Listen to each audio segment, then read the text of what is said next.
Great. I'm going to, in a moment, when we officially start, I will probably meet everybody, but I do hope that we can make this a discussion-based class. I'm really interested in sourcing and us learning from one another, and not just me pontificating about hope, but really kind of seeing what are the questions and what are the challenges that are on your mind as well. And so we'll set it so that you can unmute yourselves. And we have one person who is calling in, and I'm assuming that may be Susan Simon. And so now we have two people calling in. If people are calling in, you may just have to kind of announce yourself, because it can be harder to tell when you're talking. I'm going to give it one more minute before we begin. Rabbi, can I tell you something? Sure. You're telling everybody at the same time. I know, but they can Yes. do it. It's okay. Okay, good. It's not a secret. No. Okay. I tell secrets to everybody. Your voice is healed from, I'm not sure what day, but I'm glad to hear that you're taking care of your voice. Thank you. I appreciate it. Thank you very much.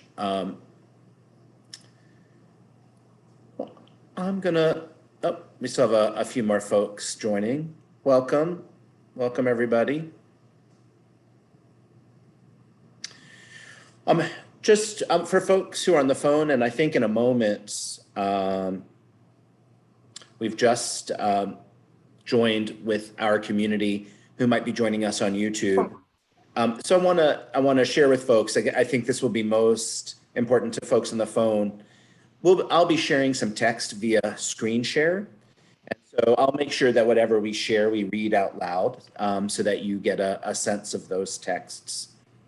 And if people want these texts afterwards, if you can email us, and we will send them out. Or we'll put a link into the Bet Mail as well. I'm sitting in that dark, Rabbi. Our power is out.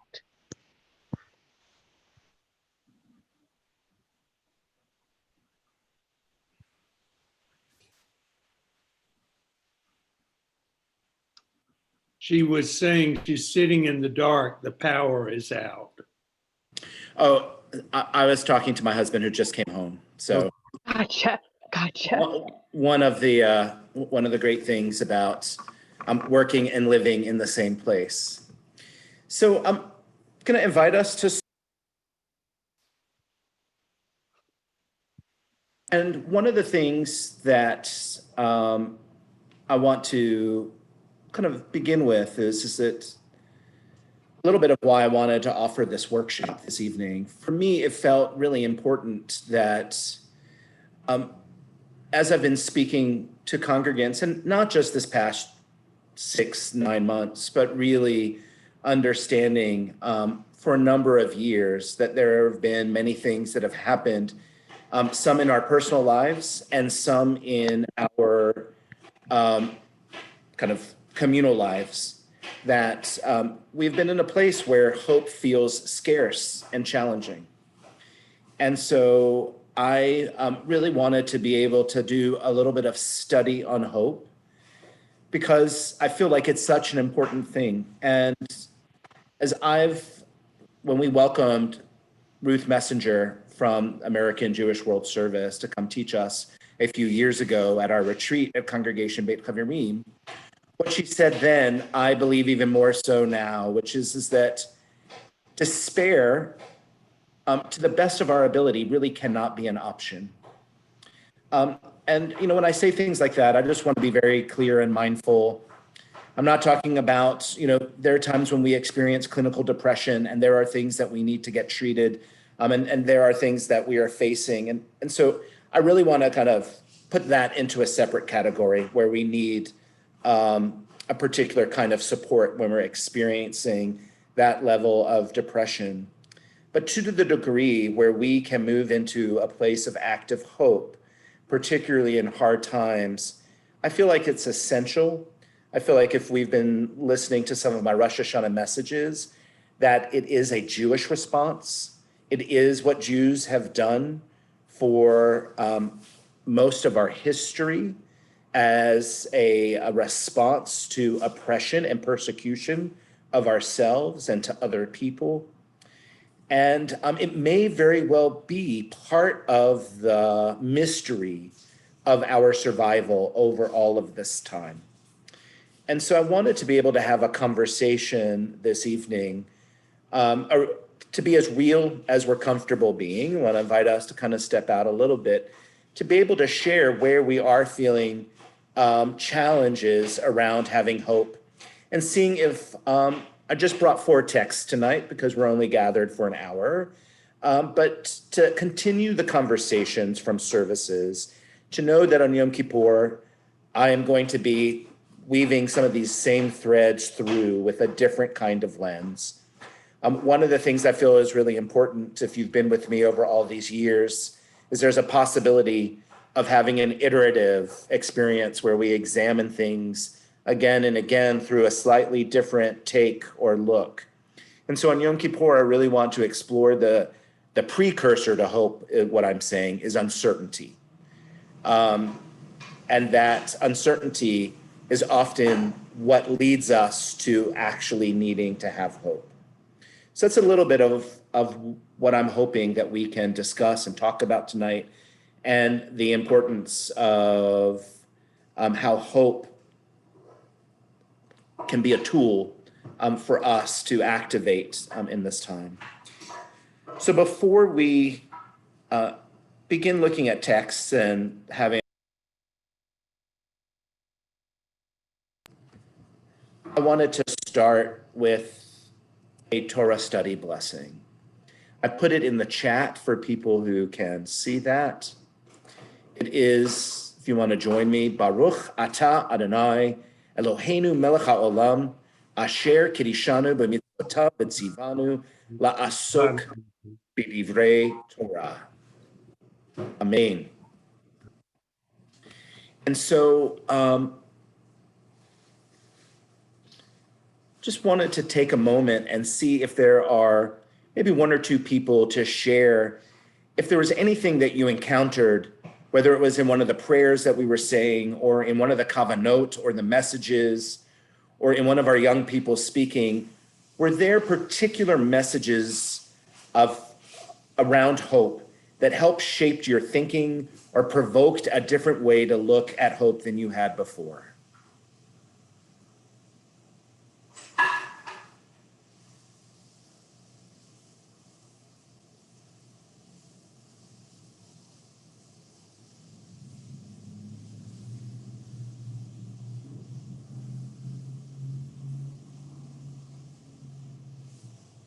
Hi, this is Julie Fishman.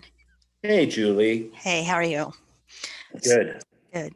So a couple of things. First of all, some of your discussion around hope being active, being kind of hope as a verb, an active verb, not a passive verb, hope as a verb. Yes. What resonated with me, I think it's, how do you channel away from fear and uncertainty towards any spark that allows you to go in that direction, and then tying in with, hearing our young people speak is always wonderful. And I mean, it's so great to see these kids who are young adults now, and some of our younger kids. But I always kind of have a reaction that sometimes it's like, oh, the kids are going to, take care of it. We pass the baton. It's like, no. We still have a lot of work that we have to do. And I'm very hopeful for the next generation, but we older, increasingly gray-haired folks have a lot of work to do, and we can't put this all on their shoulders. So it's like I want to take their energy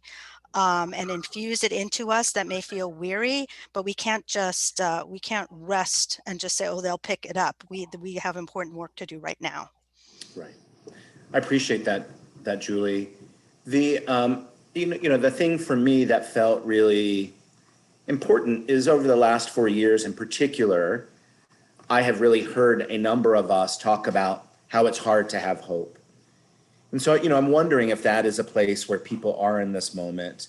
And is there something in the idea of hope being an active choice that makes something available that wasn't available before?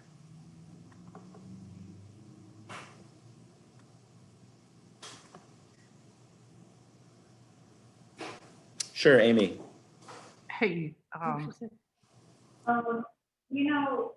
of show one talks about abandoning hope as a stance, because her idea is that hope takes you out of the present by making you fixate on what something that isn't real, that you don't have.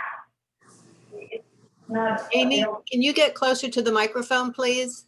Yeah, okay. Thank you, Amy. Okay. Hold on just a second.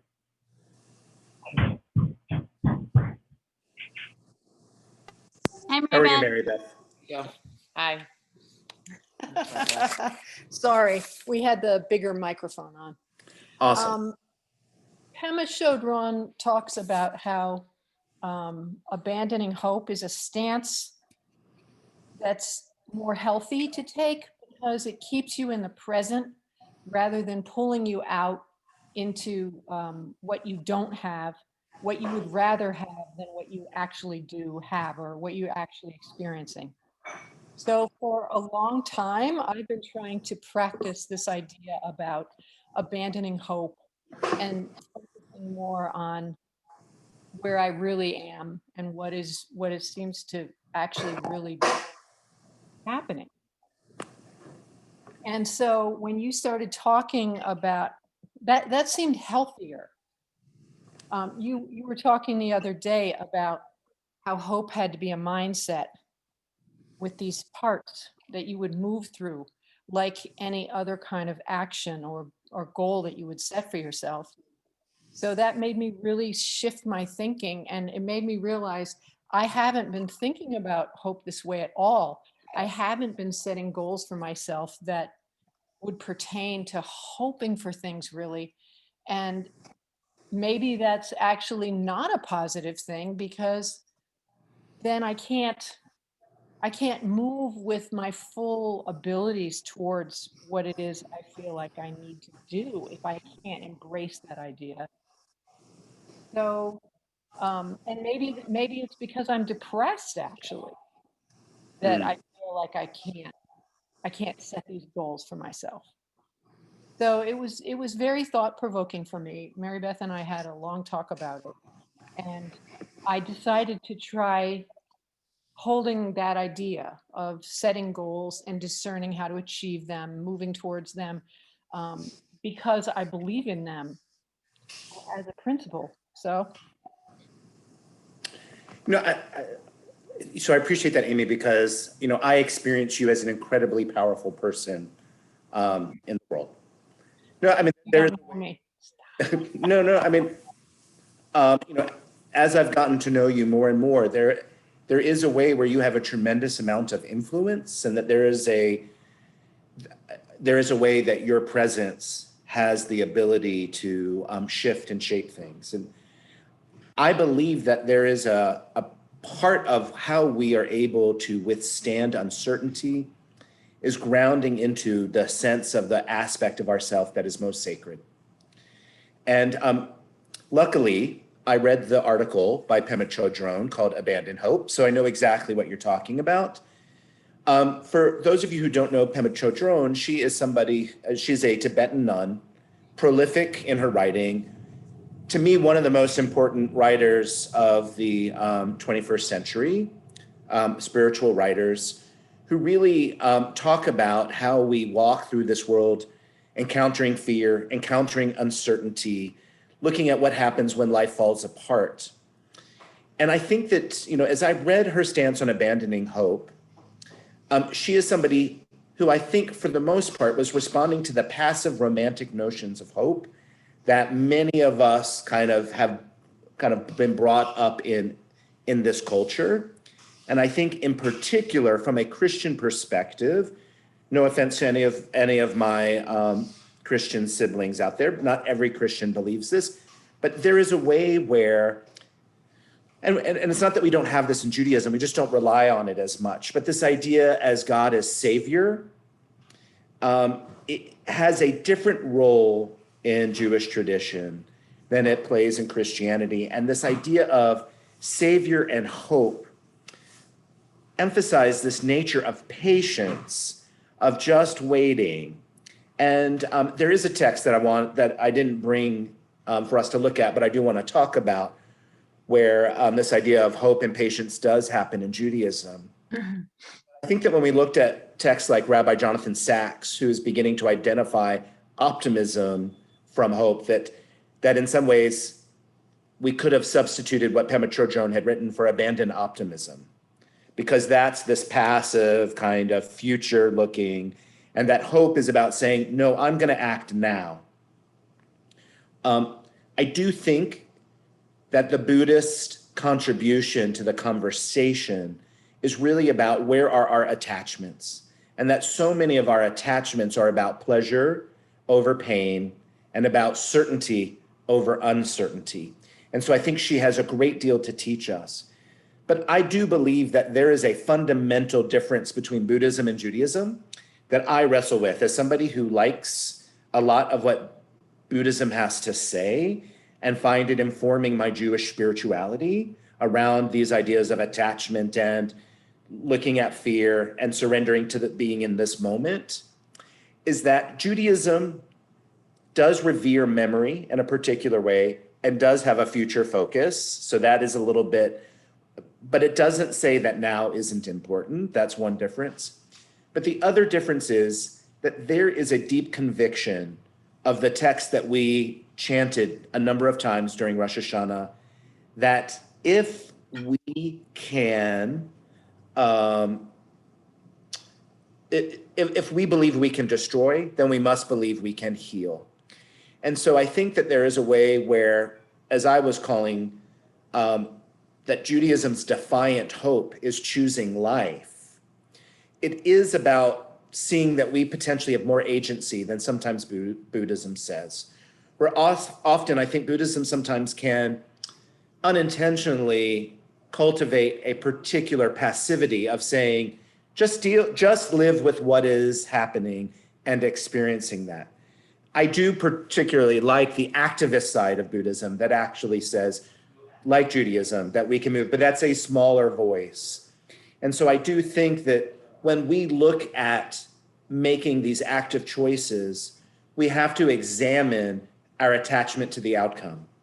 Because all of the purveyors of hope, as I'm calling them, Rebecca Solnit, Joanna Macy, Pema Chodron, Rabbi Jonathan Sacks, all of them are saying we might not know the outcome. Rebecca Solnit says, sometimes the people who have acted in hope never actually see their impact until long after they're gone. We don't see that. So that there's a certain kind of trust and faith that Judaism cultivates in the face of that. And so the name of the article is called, that people are writing in the chat, is called Abandon Hope, that you can find.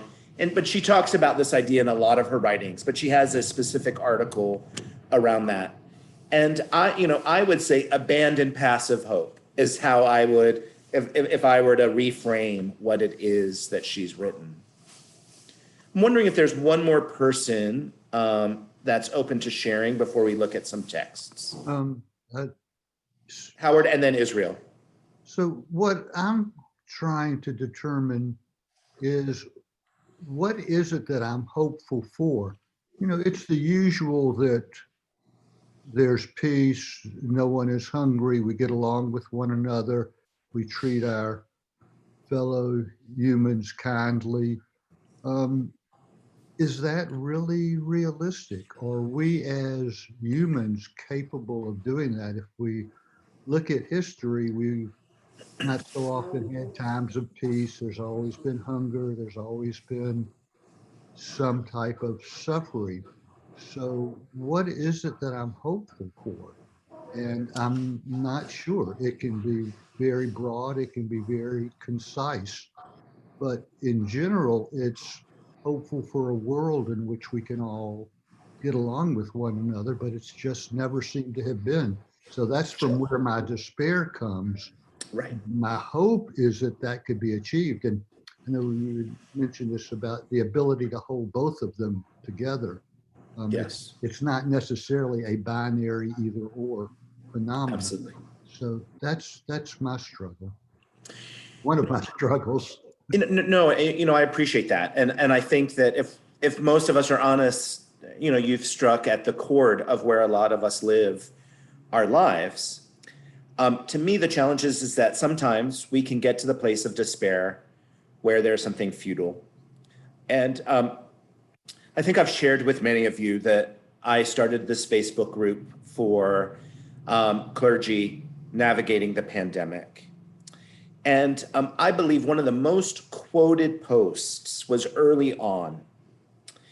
And it was by a Unitarian Universalist minister who wrote that when he looks at the world, well, that first he said, I want everybody to know I don't believe in a God that intervenes and saves.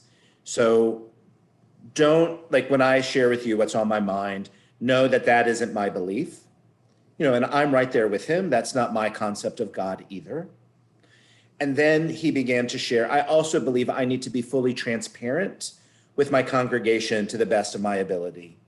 And so where I'm struggling is when I look at the state of the world and what is happening around climate collapse and what is happening with the oppression of different groups around the world, what is happening in our detention centers, I don't believe our world is redeemable.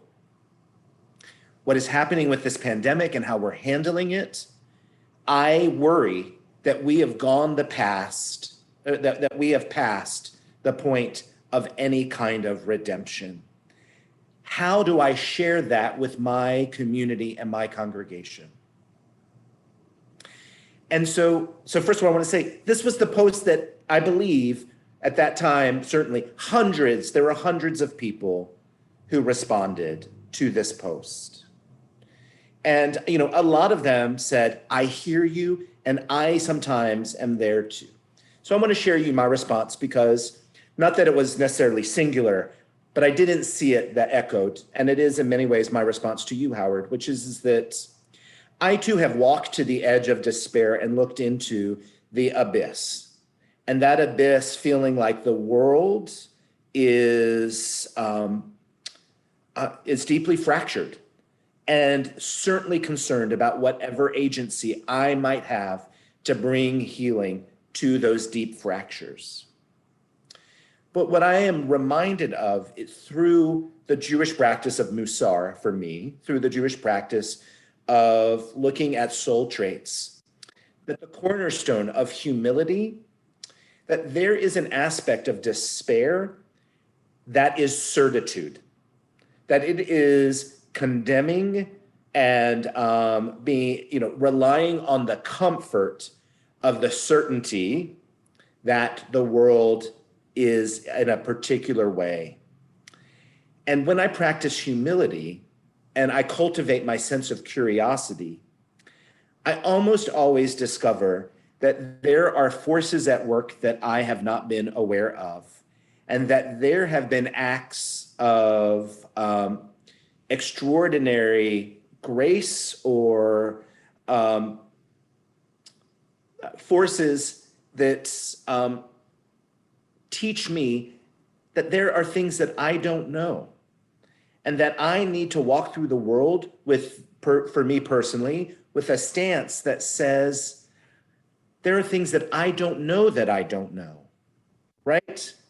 That my humility must say. And so for me personally, to succumb to despair is actually arrogance in some ways. And I'm not calling you arrogant, but for me, it's arrogance in that it's saying, I know that this is the way that it is, and there's nothing I can do, and that weightiness is going to rest on my shoulders.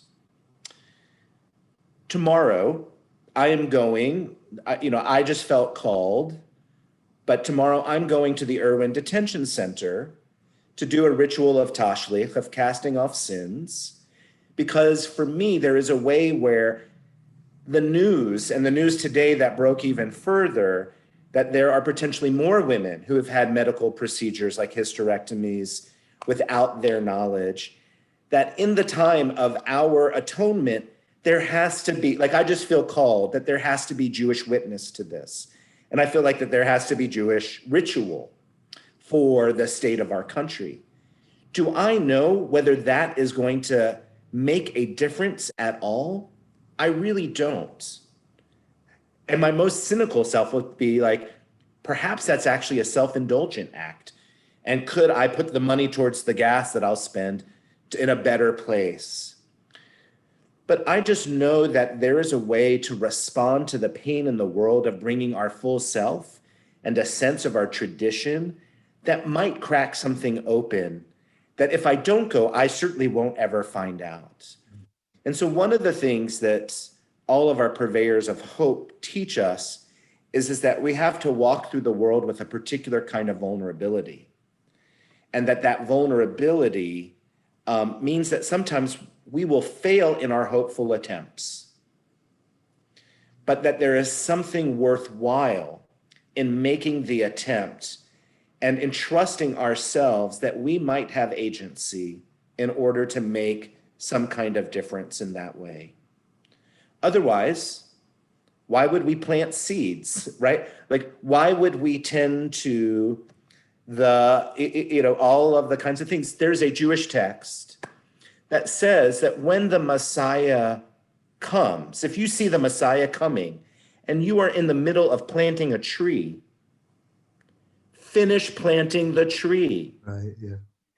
That's the difference, I think, between the distinction I was trying to make between some forms of Christianity and Judaism, is that we're saying the Messiah isn't going to come and necessarily rescue everything. Continue the work of tending the world, even when the Messiah is right there. Don't go run to the Savior. Continue the saving acts. And that to me is Rebecca Solnit basically says that when you act hopeful, when you take on these acts, you are making your present inhabitable. So for whatever reason, in this moment, I feel called to go down to the detention center because it is what feels like it will make my present moment inhabitable. I was a kid who would come home from Shabbat morning services where we would say prayers that said, we praise the God who fed the hungry, who clothed the naked. And then we went to a very lavish oneg where at our faces and we went home. And I would ask my parents, like, this doesn't make sense to me. And not that I don't think prayer can open us up, and not that we don't deserve to have a nice meal, that there is the mitzvah of delighting on Shabbat. But if we aren't channeling our prayer practice into the things that we're praying for and acting on them, it creates an unalignment. And we live in that gap of where we're misaligned. And that does, I believe, damage to our own sense of being able to be hopeful. That to me is where we feel despair, where I feel despair. Yeah, and for me, it's that idea of the Pirkei Avot of, while it's not our task to complete the repairing of the world, nor are we free to desist of it, not to think that we're going to really finish the task, Right. but we continue to practice it. And John Lewis said something similar, the need is great and so forth. So Absolutely. it's a way to look at that, whereas to avoid the despair for me. Yeah. Thank you. Thank you. Josh? Yeah, hold on. I had called on Israel, if that's okay. Oh, sure, I'll wait. Yeah. Israel, do you want to share your comment?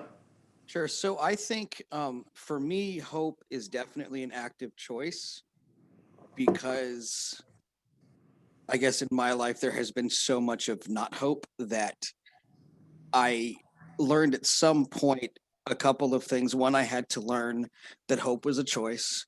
Two, I had to practice being in the presence of now, like grounding yourself and being where you are.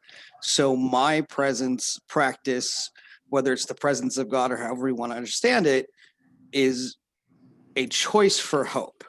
It's a choice for having a better interpersonal relationship with the person that I am present with, or with just maybe if I'm out in nature and I want to be present within all of everything and just be within it.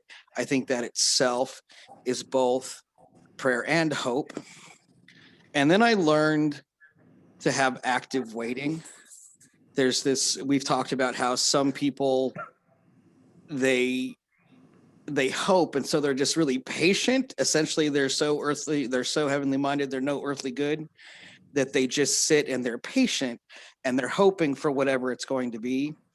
And then when it shows up, from how I've experienced things, they don't recognize that what they've been hoping for is there.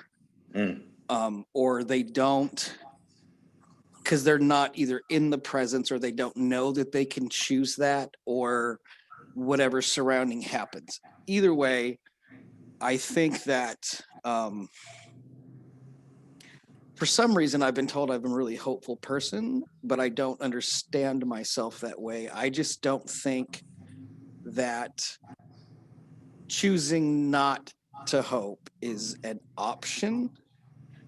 And if I find that I'm not choosing to have that kind of practice at all, I will go talk to somebody. I will find something to connect with, because from my point of view, and I don't mean like clinically things that need to be taken care of, whatever, but in my everyday life, if I'm not achieving something, or if I'm not doing something that sparks some kind of hope, like why would I mean, you talked about why would I plant stuff? I have a whole garden out there on my porch. Why would I even try to put a seed in the ground? I assume that some of them are going to grow. I water them because I think they are. I hope it's going to be a robust tomato at some point, but I don't know that it's not going to wither on the vine. I wouldn't have a canvas in front of me and a plan for it if I didn't hope it was going to work out.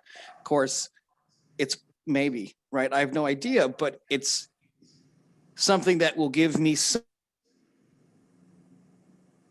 kind of grounding and presence that I am doing something. And for me, it tends to be a choice for some kind of artistic outlet is what's going to really flame my desire to choose more hope, because I can see something that is produced by that. I'm actually like, hope is doing something for me, and it seems to be selfish, but if I don't have any hope, how can I give hope? Sure. If I'm not taking care of my choice to be able to actively wait, or my meditation or whatever, which I think is all a courageous choice for hope in some way. Sure. If we're not going to do it and we don't care, it's that malaise of I don't care, I think, is a loss of hope. Sure. Which is different from like an inner loneliness or the rest of that. It's a completely different thing. It's just like, Sure. I don't care. I just don't want to. Right. I'll leave the dishes for whenever, right? Like that's not the I same mean, thing. absolutely. I mean, and you know, to your point, I believe that you know, there have been times where I've been hopeful and lonely, right? That you know that often, not that I'm calling myself a pioneer, but often when you look at the lives of people who have pioneered things, that there is both a hopefulness and a loneliness. That you know, and part of what I was going to say, you know, Israel, in the year and change that we've known each other, you're somebody who's not daunted by obstacles, even when, No. right? You know, like, you know, and so, you know, I think that is part of that choice of being hopeful in that way.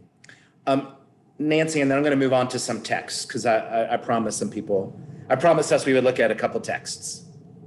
Okay, thank you. I wanted to say that Israel, I've been thinking about exactly that, hope is a choice, like the last several days, especially since I did my little tashlich with the bubbles over the body of water, and was releasing that, trying to release the anger and negativity that I've been walking around with. And Josh, I wanted to see if you could talk a little bit more about other Musar traits that are connected with hope, because what you said about that humility, you can't cultivate despair because of that aspect of certainty. Uh, and that really spoke to me, that really resonated with me. So I was curious if there are other Musar traits that you could connect for us to think Sure. about. Sure. There's another trait, of emunah, which sometimes gets translated as faith. Could you say that again?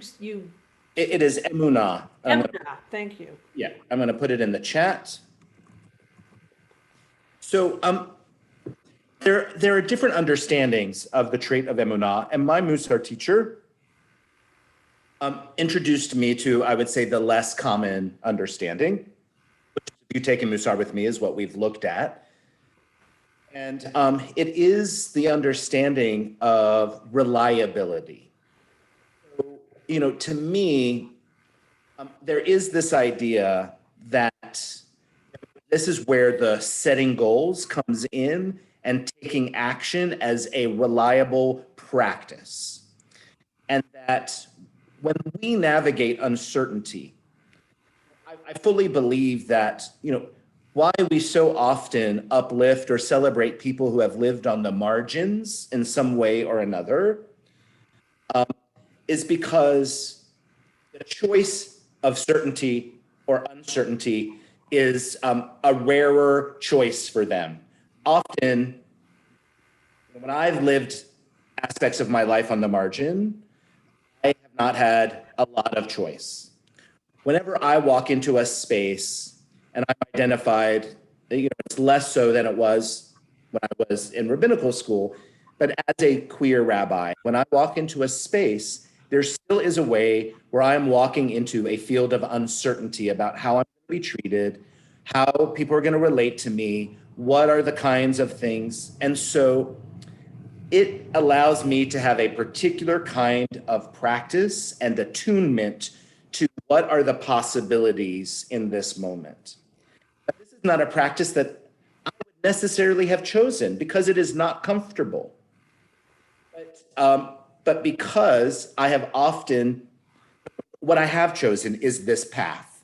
And what comes with this path is uncertainty.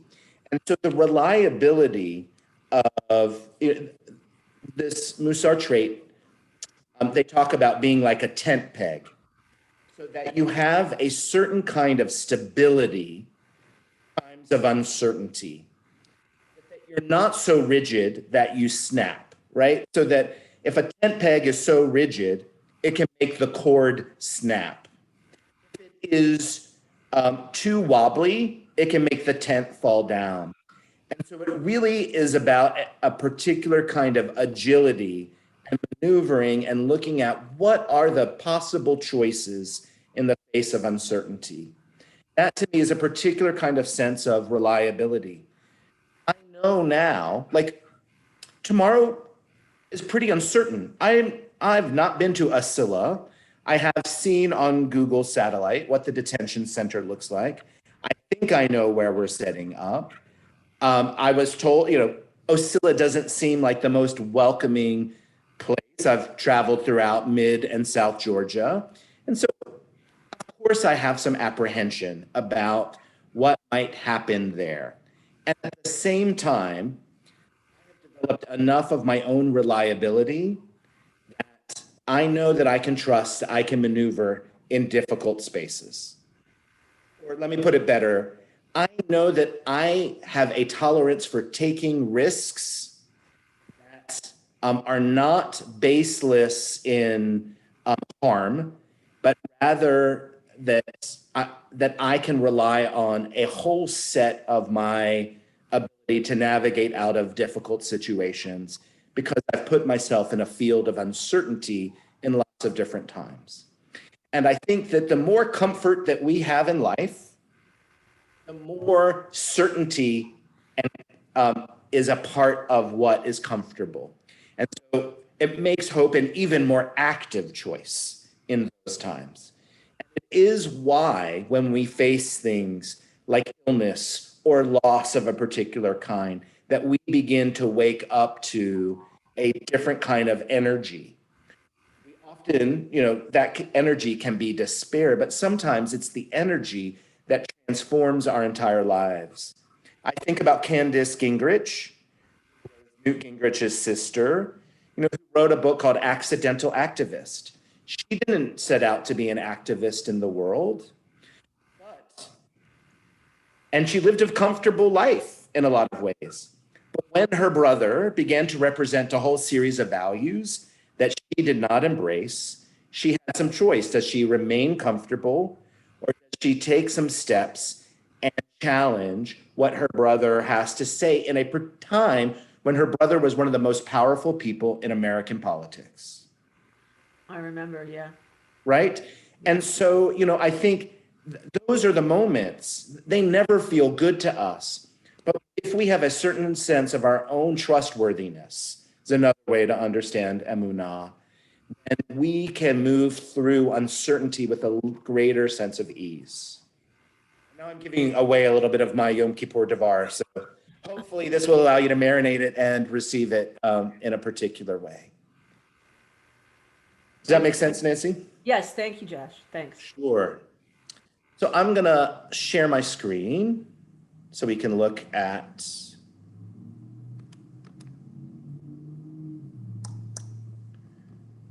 please bear with me. I have to call up the document. Okay. Should be able to do it now. Let me do this. We're on the third text. We need to be on the first. Great. Thank you for your patience. So the first text that I want us to look at is Psalm 27, verse 14. It's the very last line of the High Holy Day Psalm. We sang it a good bit during High Holy Days. Doris, could I ask you to read that, just that one line, if you don't mind?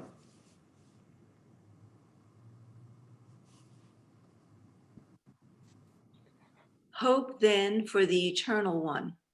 Strengthen your heart with courage and have hope in the eternal.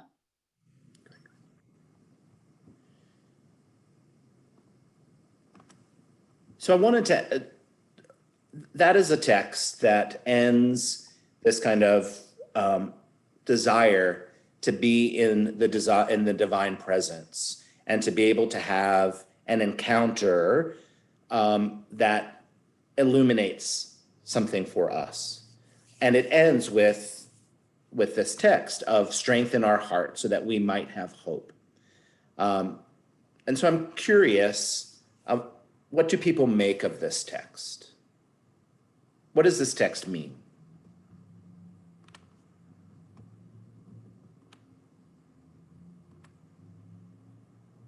Should I bring it up again?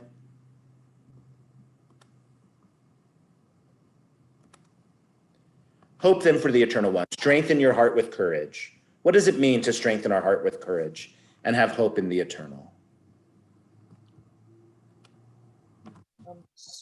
Clarence? Rabbi Joe? Oh. I read it as kind of like trusting in, well, not trusting, that's the wrong word. But putting, kind of letting go of everything needing to be okay right now, to believe that there are things bigger than you and beyond you, and to the degree of being infinite and eternal, and believing in that the universe will do what it needs to do, and you don't have to worry about all of that, and you just have the courage to face what you need to face and let the rest of it be what it's going to be. Any other thoughts? Appreciate that, Clarence. Lauren? Yeah. Josh, I was just going to say that one of the huge themes that I find in Judaism, when you look at the translation of practically any prayer, when you look at the English from the Hebrew, it's pretty much always the same theme of God is great, trust in God. So to me, this psalm is another echo of that message. So here's where I want to challenge you a little bit, Lauren Levin, if you give me permission. So the psalm doesn't just say, God is great, trust in God. There is direction to us, right? There is something that we have to do as well. And that is strengthen our hearts with courage. That is how we're able to actually be in a place of hope. So I'm curious, what does it mean to us to strengthen our heart with courage? What does it mean to you to strengthen your heart and courage? Josh? Elizabeth? Say something? So for me, it's something about God, or however I understand that expanded aspect of life also helps me strengthen myself. And in that, it's opening and trusting in the ineffable, in the mystery, in the I don't know, and being able to trust that inner guide, like the sense of going tomorrow to do Teshli. Right. And I know when I'm in my small self, I don't operate in the same way as opening to that larger dimension of life. Yeah.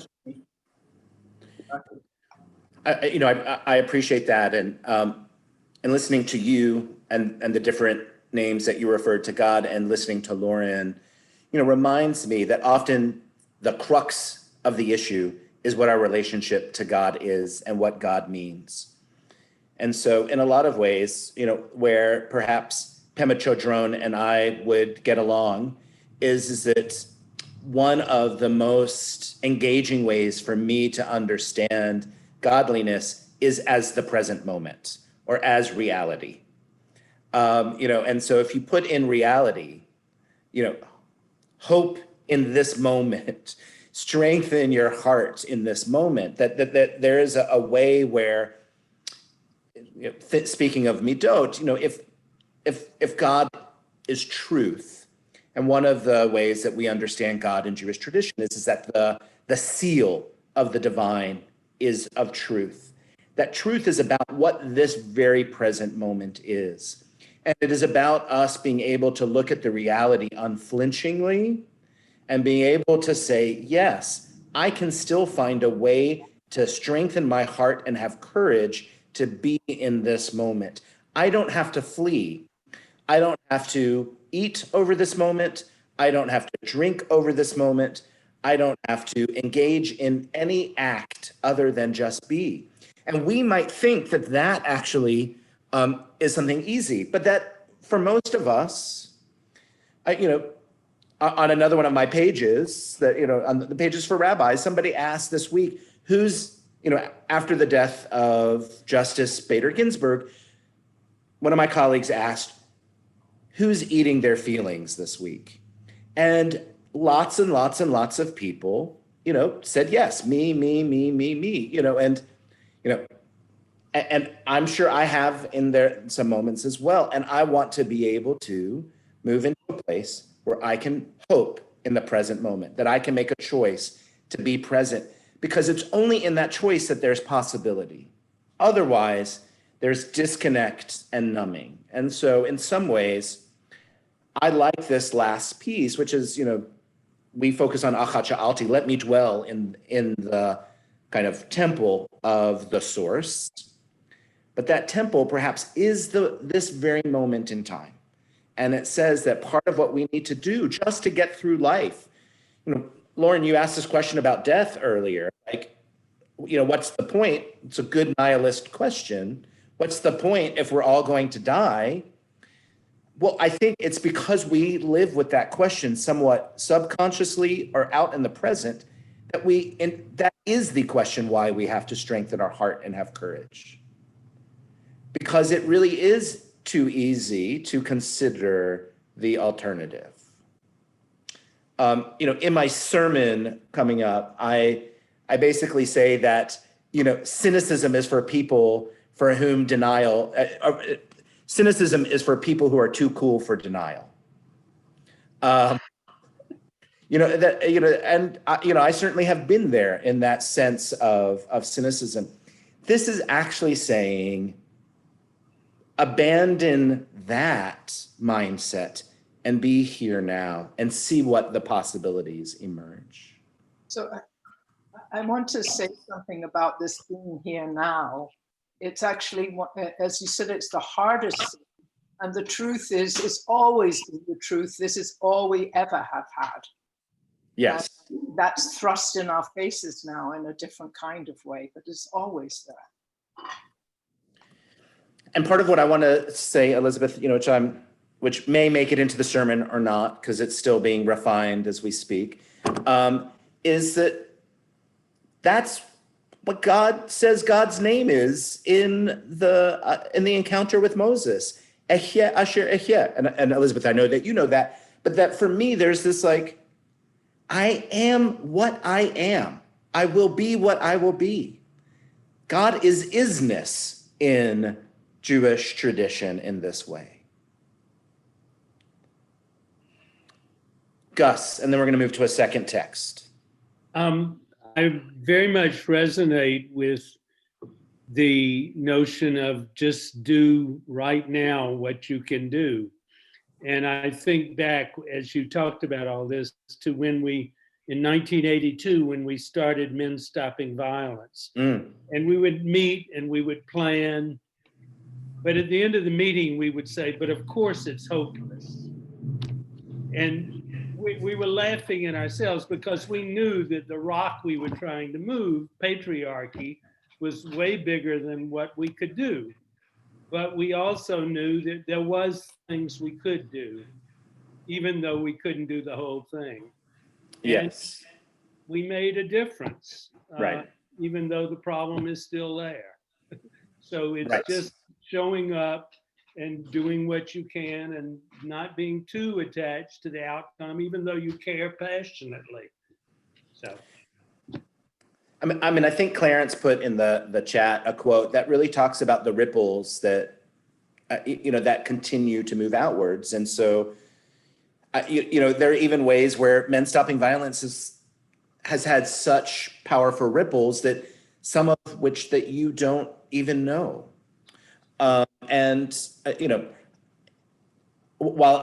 there's a part of me that hates cliched stories, there's other part that I'm a sucker for stories like the starfish story. Familiar, right? Like throwing the starfish back, it mattered to that starfish. Well, I think that, from that place, there are ripples. And because, and this is a whole other TED Talk that maybe I'll do a different time, but but because we are trapped in a binary of good and bad, our hopeful actions don't necessarily lead to just good and bad.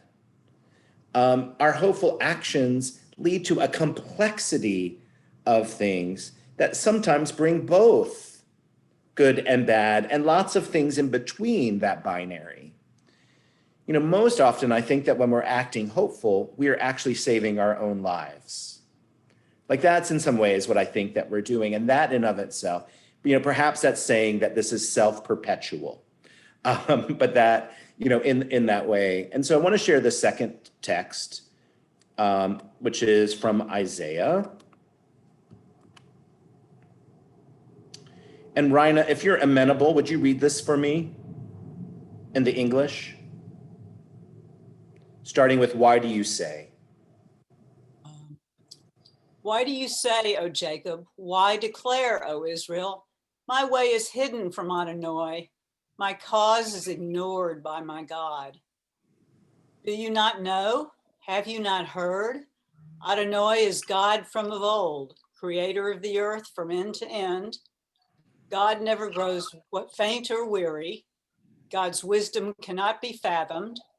God gives strength to the weary, fresh vigor to the spent.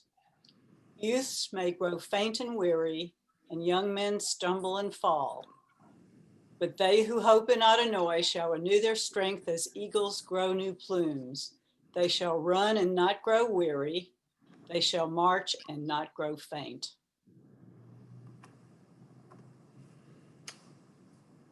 Curious what people think about this text, in addition to Lauren Levin's God is great, which certainly is in there. Does this text frustrate anybody? Does it resonate with people? Could you put the text back up? Of course.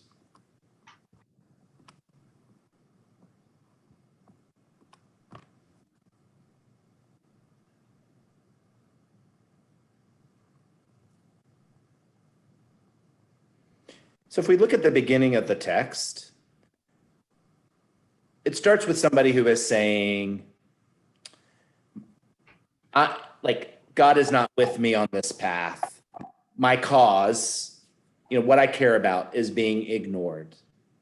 And then there is this response. So I think that we have someone who is in despair, and this is the response to that person in despair. Frustrating, truthful, all of the above. Love it. Yes. Polymnia, is that how you say your name? That's actually the name of my phone, and I don't know how to change that.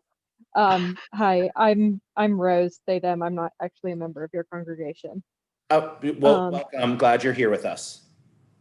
I've been reading and listening to some stuff recently about God as the force for good and compassion in human hearts, and I feel like that's really meaningful with both of these verses, that like the force to hope and to believe the best of your fellow man is what can bring hope in hard times and can give you new strength to carry on.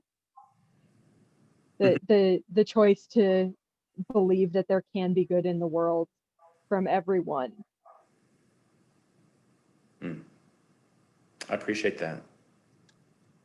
Rabbi, one thing that I think of when you ask if it's frustrating, seeing maybe sort of through a contemporary eye, or like if this were me and my kids or me and whomever, is that the answer back to this person who feels like they're lost doesn't really meet them in their feeling of being lost. Doesn't validate anything about it. Doesn't say, oh, I mean, whatever. Like, it doesn't say, tell me more about that, or, that must suck.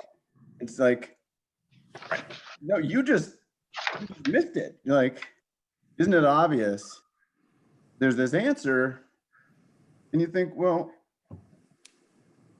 I mean, if it was so obvious, there's sort of a disconnect. So Peter, you were pointing to the perennial problem for clergy. There is this moment, for clergy, and I think for good clergy, we always are in this place of needing to discern between the pastoral and the prophetic. So I didn't bring you a pastoral text. Isaiah is a prophet. And, one of the things about the prophets is, Rabbi Jonathan Sachs was saying, is that they did not mind agitating people because they really saw that their job was to keep people awake.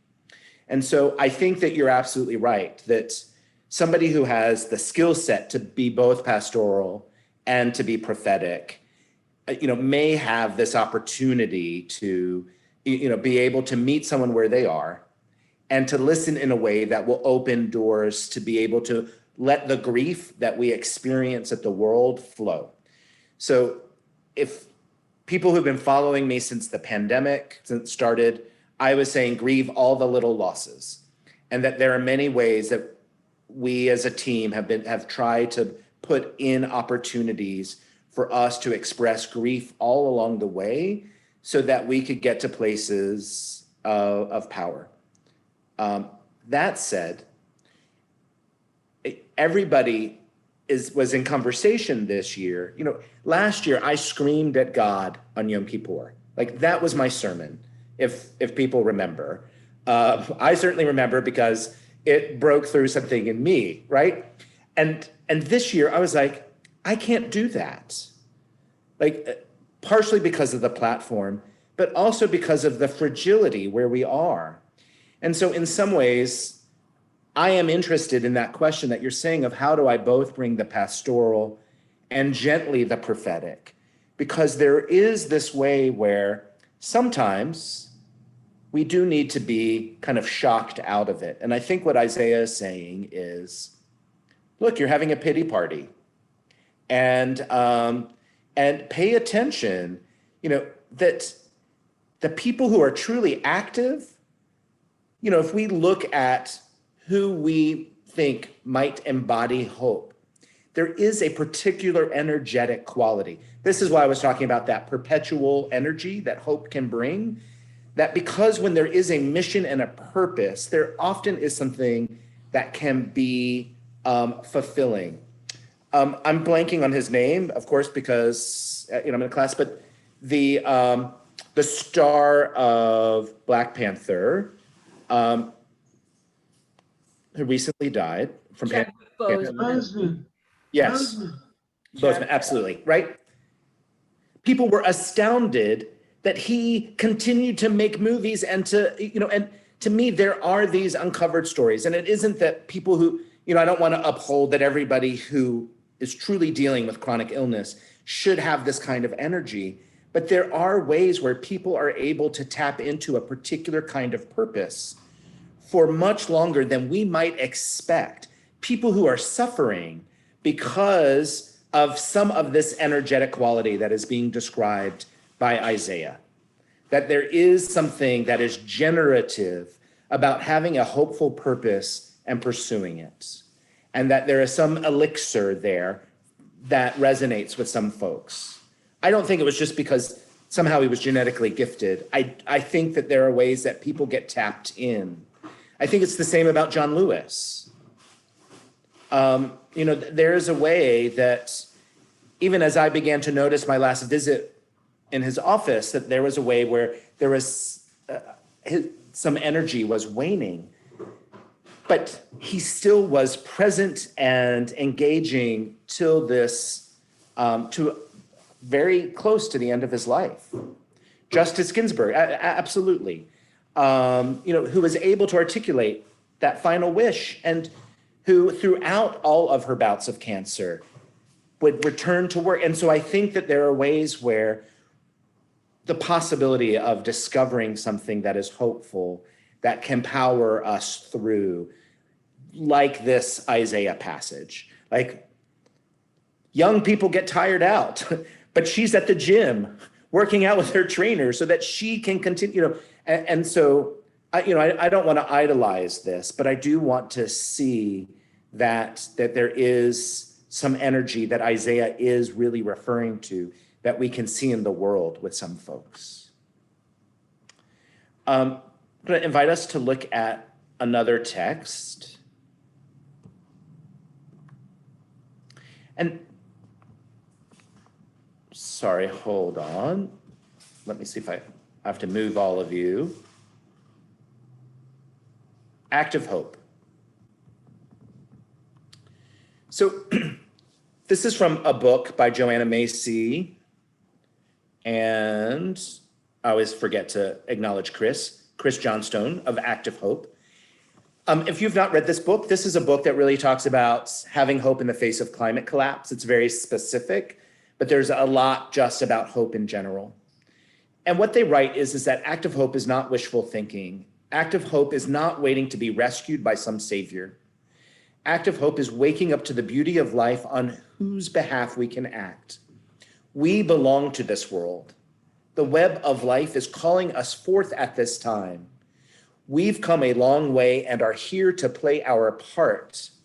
With active hope, we realize that there are adventures in store, strengths to discover, and comrades to link arms with.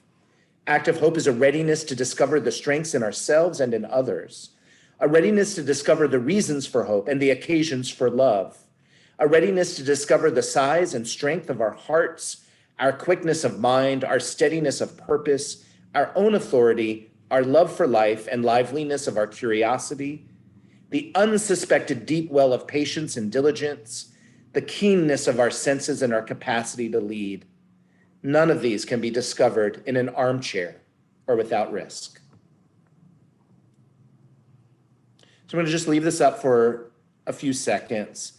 And is there a phrase in here that you resonate with? Is there something in here that speaks to you personally? And if it does, I'd love to hear why. I love that last line that sums it up. It's Bill Witherspoon, and that none of this can be done in the armchair as I sit in my rocking chair. But I'm in an armchair right now too. What it says to me is you can do a lot of study and a lot of philosophy and convince yourself that you've acquired wisdom, but what you're doing tomorrow is more like you got to keep stirring the pot. And so anyway, that's what I think.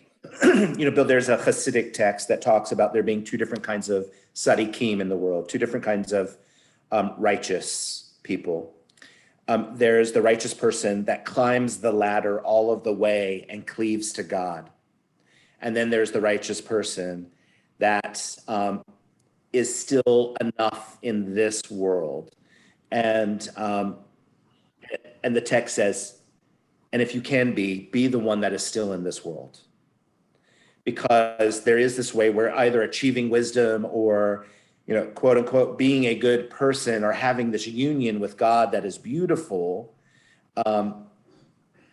there's something to celebrate that kind of achievement. But at the same time, the person who can be righteous and still affect things on this plane and give up a little bit of that union will make a far bigger difference from a Jewish worldview.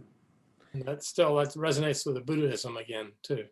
The Bodhisattva comes back and absolutely goes to salvation.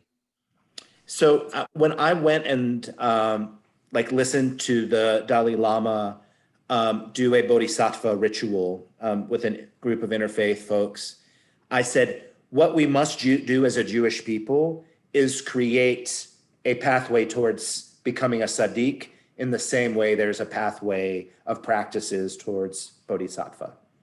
And so perhaps in my retirement years from now, that may be something, but to me, I do think that we don't have steps that are incredibly clear. Someone might say, oh, Josh, we have the 613 mitzvot. But, that is not necessarily the same thing as Musar says in order to kind of attain a sense of righteousness.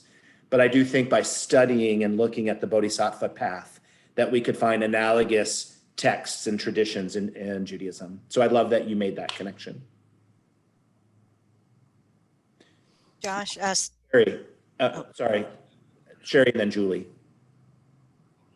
And you're muted, Sherry. Let me unmute. I just did. Oh, okay, good. Thank you. I very much love the concept of acting on behalf of the beauty of life. And I think that cycles back to that first text that you gave us to have hope in God, because the concept is that if you act on behalf of the beauty of life, you will be nourished. So that it's not a one-way street. Yes, I love that. Julie? Yeah, something that resonated with me was the lines that really to me spoke about wonder. So it was about the adventures yet to come, and then there was something, and then about linking arms with comrades. And I just think there's something about the sense, the bit of the unknown that comes with that, but then the stepping into it with a sense that there are good things, but having that sense of kind of wonder and curiosity about it, that does really resonated with me, because oftentimes when I'm feeling really darker moments, something kind of comes out of the blue and kind of shakes me out of it. It can be very little things or big things, but there are often things where they really piqued my curiosity and my sense of kind of an awesome sense of wonder. Yeah.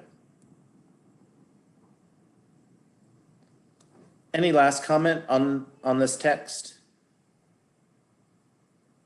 Well, for me, it's not so much just this text, but everything keeps bringing me back to the first one of strengthen your heart with courage, because courage is activity.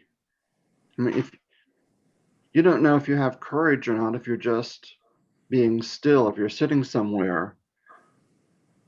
But if you strengthen your heart with courage, then you've got what you need to act in the world. Yep. And what's a little interesting is that right? Courage means strengthen your heart, comes from the French cœur, which is heart. And so it's like hearten your heart. I really do wonder if it means like, strengthen your expanding heart, that there is a way that there is a particular kind of heart energy that hope around its expansiveness is leading, that this kind of sense of possibility. I want to close with this text and then answer Amy Lighthill's question about the Hebrew word for hope.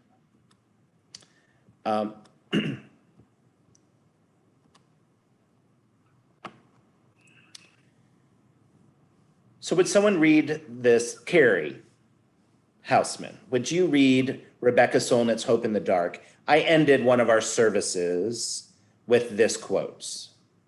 Yes. Hope is not a lottery ticket you can sit on the sofa and clutch, feeling lucky.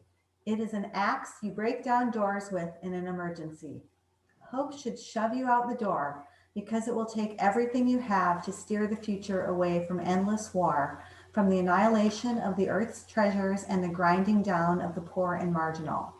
To hope is to give yourself to the future, and that commitment to the future is what makes the present inhabitable.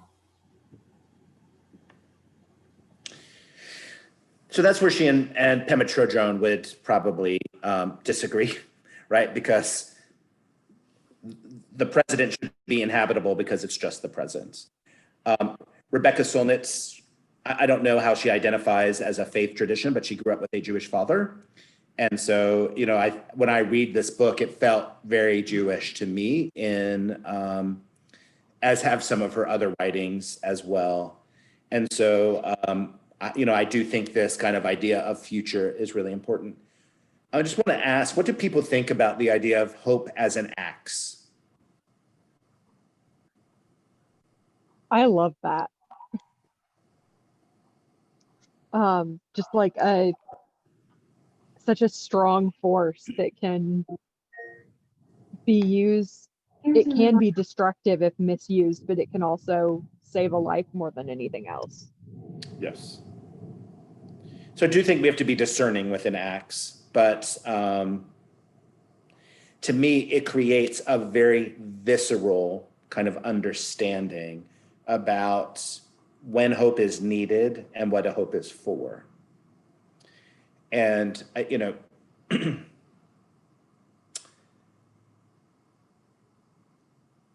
you'll hear me kind of recount just a litany of things that we've experienced since Rosh Hashanah. And, I don't know about you, but I feel like this is the time for us to metaphorically hone our hopeful axes. I think that we are moving into greater instability and a sense of uncertainty, and that there are lots of ways where we will need to kind of use our spiritual tools in the time of great confusion and instability. And so I want to talk about, sorry for that, the kind of that grave response, Peter, that's where I move back and forth from the pastoral to the prophetic. For me, it does feel that way. That there is this moving back and forth, that there is this recognition that after the Tree of Life, incident with, the mass murders in the synagogue, initially we needed a pastoral response, but then like what comes next is the prophetic response of how do we respond in a world that can feel unsafe. And so I think that that's the whole endeavor of High Holy Days in many ways, is that we nourish, we work on healing, we kind of restore what we can restore, and we awaken to the messages that call us, and that we try to bring those messages into our year. So Amy, there are a number of words for hope in Hebrew. The most common one is tikva. Kaveh of that first text, which sometimes, as Carrie said, gets translated as trust or patience, literally means a thread and is used in the book of Joshua, where they meet a sex worker named Rachav. Just a little bit of Hebrew jokery for you. Rachav means wide or broad, get it? So at least they had a sense of humor, like her name was Broad. So there was this Broad who actually recognized the righteousness of Joshua and these spies, and basically she saves them. And that may also be another metaphor, but that's another TED Talk as well. No, I'm just kidding. And so she makes them pledge a covenant that when they come to attack the city, that they will save her and her family. And they said to her, if you do not place this scarlet cord from your window, we will be free of our covenant to you. And she gathered her family and she hung this scarlet thread. That thread is tikva, was the mention of hope. And so a lot of people refer to the understanding of the Jewish sense of that being